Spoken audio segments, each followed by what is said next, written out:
কালকে শুভেন্দু অধিকারীর ফেস্টন মারা ছিল, আর সেইখানে হাফিজুল মোল্লা ও ফেস্টন গুলোকে ছিঁড়ে দিয়েছে, শুভেন্দু অধিকারীর নামে বাজে ভাষায় গালাগালি করেছে। এই ক্ষেত্রে আমরা মেয়ে ছেলে প্রতিবাদ করেছি যে শুভেন্দু অধিকারীর ফেস্টনটা তুই ছিনলি কেন, তা তোর পেছনে কে আছে বলতে হবে। তখন বলছে যে আমার পেছনে কেউ নেই, আমি অন্যায় করেছি, আমার শাস্তি যা দেওয়ার দেবে, পুলিশের শাস্তি দেবে, আমার পার্টির লোক শাস্তি দেবে, তোমরা ঝামেলা করো না।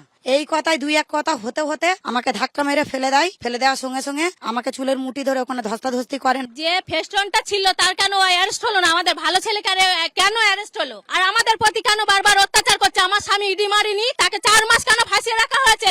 আমরা গরিব মানুষ, আমরা কি অপরাধ করেছি? কেন আমাদের এত শাস্তি? আমরা বিজেপি করি, আমরা নতুন করে শুরু করেছি, আমরা এর আগে করতাম না।